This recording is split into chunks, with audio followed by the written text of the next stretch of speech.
Halo, selamat datang di RCK Misteri.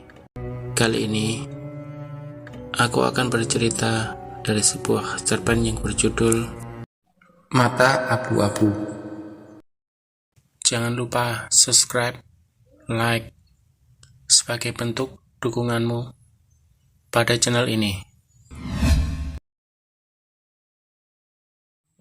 Nama anak laki-laki itu Bianca. Setiap pagi ia selalu berdiri sejenak di depan pintu gerbang sekolah, menatapi setiap anak dari kumpulan komunitas putih abu-abu. Setiap anak memiliki titik hitam di atas kepalanya. Mata kelabunya menerawang, menerobos masuk pada sebuah gambaran kematian. Kasihan mereka. Selamat jalan, ucap Bianca pelan kepada setiap putih abu-abu yang memiliki titik hitam di atas kepalanya. Nama Bianca sangat populer di sekolah itu. Beberapa menganggapnya sangat spesial, beberapa menganggapnya paranoid, beberapa lagi menganggapnya anak kutukan karena mata kelabunya yang terlihat mati. Wajah dinginnya seperti matanya, tanpa ekspresi, tanpa jiwa. Popularitasnya dimulai ketika itu 16 Mei 2010. Bianca sedang duduk di kantin dengan Gilang, sohibnya, bersama anak laki-laki lain yang sepantaran dengannya. Kepala sekolah baru saja lewat tak jauh di depan mereka. Sebaiknya kalian menyiapkan bunga duka cita untuk kepala sekolah besok jam 2 siang. Ucap Bianca dengan bibir tertarik, membentuk senyum aneh yang menakutkan. Gila apa lu? Siang bolong gini, bicara lu horor gitu. Seru Gilang menganggap perkataan Bianca hanya sepintas selucon. Mata lu unik ya? Gue pengen punya mata kayak lu, cetus seorang di antara mereka. Gue sebaliknya, ucap Bianca dingin, menggemparkan, menakutkan. Mereka yang saat itu bersama Bianca bergidik saat Bianca lewat di depannya. 17 Mei, jam 2 siang. Berita duka sekaligus isu mengerikan beredar dengan cepat di setiap pelosok kelas. Kepala sekolah baru saja meninggal, dibunuh. Mulai saat itu, Bianca memperoleh banyak julukan: sang penglihat, paranormal, malaikat maut, pembawa sial, kematian. Kisah anak laki-laki bernama Bianca. Anak laki-laki itu meringkuk di sudut kamarnya.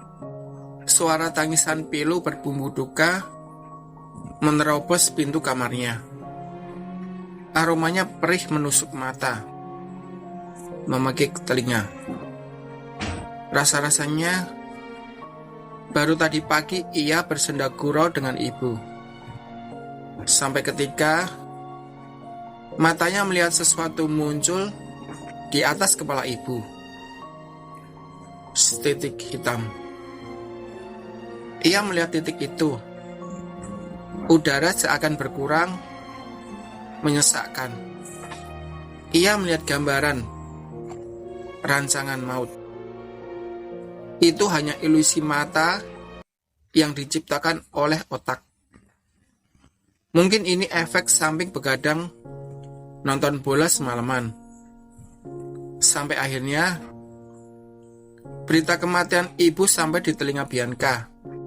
Kecelakaan maut, yang terjadi di jalan raya merenggut kehidupan ibunya.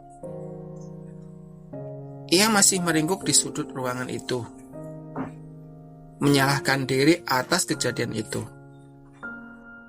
Tubuhnya mati rasa, kakinya lemas untuk beranjak dari sana.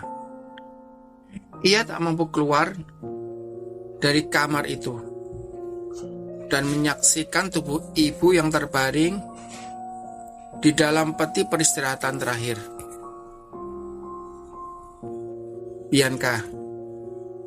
Bianca membenci dongeng dan mitos. Ia selalu menolak didongengi oleh nenek dan kakeknya. Baginya, dongeng adalah racun yang dapat merusak otak dan mental. Karbon dioksida yang meracuni tubuh, menjadikan anak seorang penghayal.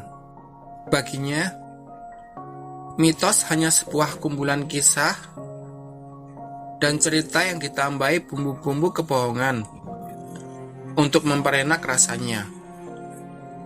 Fiksi, non-fakta, non-realita. Tapi, dongeng dan mitos seperti nutrisi tambahan dalam hidup. Kenyataannya, realita kehidupan kerap kali dikelilingi dengan bebauan fiksi. Malam itu, untuk pertama kalinya, Bianca meminta ayah mendongeng. Ia sedikit menyesal dengan dakwaannya terhadap dongeng dan mitos. Saat ini ia malah tenggelam dan terbenam dalam kisah non-realita. Sungai Banyuwangi. Matanya mulai sayu. Dongeng ayah membuainya untuk tidur. Untuk pertama kali, ia merasakan kecup hangat ayah di dahinya. Ayah menjauh dari tepi ranjang. Ah, apa itu? Setitik hitam. Persetan. Saat ini Bianca hanya ingin tidur, melebur dengan kisah Sungai Banyuwangi dalam rajutan mimpi. Samar-samar terlihat teriakan kecil di sudut bibir ayah. Sebuah senyuman dan pintu ditutup. Tak menangis, tak histeris, tak juga bergeming. Bianca hanya berdiri terpaku, memandang sesosok tubuh membiru tergantung di langit-langit kamar mandi. Ayah sudah lelah. Ia memilih untuk mengistirahatkan diri selamanya. Pensiun dari segala hal yang menyangkut kehidupan. Bianca menoleh pada cermin di sana. Manik mata coklat itu kini berubah menjadi abu-abu. Hawa mengerikan meruak keluar dari manik mata itu. Ruangan serasa menyempit, suplai udara berkurang. Mata Bianca terpejam, jatuh, tidak sadarkan diri. Kenyataan diungkap. Ia kini seorang diri, ditemani mata aneh itu. Mata yang menjadi saksi bahwa kematian dapat dilihat. Kematian. Anak itu berlari, menabrak bahu Bianca tanpa menoleh. Hanya terus berlari. Mata Bianca mengikuti lesat lari anak laki-laki itu. Seorang anak yang dibalut jahitan putih abu-abu. Sama dengannya. Dari arah yang sama, Bianca melihat Gilang berlari dan segera merangkul bahunya. Ia terengah-engah. Lu memang sohib gua yang paling setia. Gua terharu banget. Meskipun lu aneh, tapi hanya lu yang niat banget nungguin gua tiap pagi di depan gerbang. Tinggi banget pede lu, ucap Bianca dengan senyum setengah. Ayo, selalu. Setiap pagi, setiap hari, banyak pasang mata yang melempari Bianca dengan tatapan aneh plus najis. Beberapa dari mereka membentuk kerumunan, merangkai obrolan terbaru, dan terhangat yang lengkap dengan fitnah sebagai bumbu penyedapnya. Bianca objek topiknya. Ia sudah membiasakan diri dengan hal itu. Bianca objek topiknya. Ia sudah membiasakan diri dengan hal itu. Tak lagi terusik, tak lagi peduli. Hati, jiwa, perasaan, simpati dan empati, semuanya sudah lama mati dari diri Bianca. Anugerah mengerikan itu menenggelamkan jiwanya dalam samudera terdalam dan tergelap. Kematian memang adalah nama yang tepat untuk menggambarkan dirinya. Tak sekalipun Bianca pernah merasa iba melihat mereka yang ditemani si titik hitam. Sudah biasa. Lagi pula, itu adalah takdir mereka. Bianca tidak mau ikut campur dengan urusan kematian. Menjauhkan diri dari gambaran pahlawan siang bolong yang menghadang maut mengeksekusi manusia. Paling-paling ia hanya tersenyum. Senyum manis yang mengerikan. Mengucapkan kata perpisahan, tak lama orang itu akan terhapus dari daftar absen kehidupan. Tidak panjang, aneh. Untuk kedua kalinya, anak itu menubruk Bianca. Kali ini lebih kencang sebelumnya. Bianca sampai terhempas. Seperti sebelumnya, anak itu tidak menoleh. Ia melesat bagai tiupan angin, menghilang di tikungan pertigaan. Bianca mengumpat. Ingin sekali ia mengejar orang itu, menyemburkan amukan protes. Tapi sudahlah. Hanya tinggal menunggu waktu sampai akhirnya si titik hitam itu muncul di atas kepala orang itu. Ajal. Bianca menapaki tepi jalan, selalu memandang ke bawah.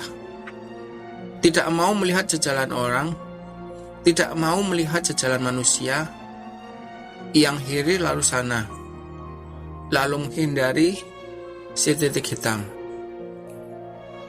Entah kenapa terlintas pertanyaan aneh di kepalanya.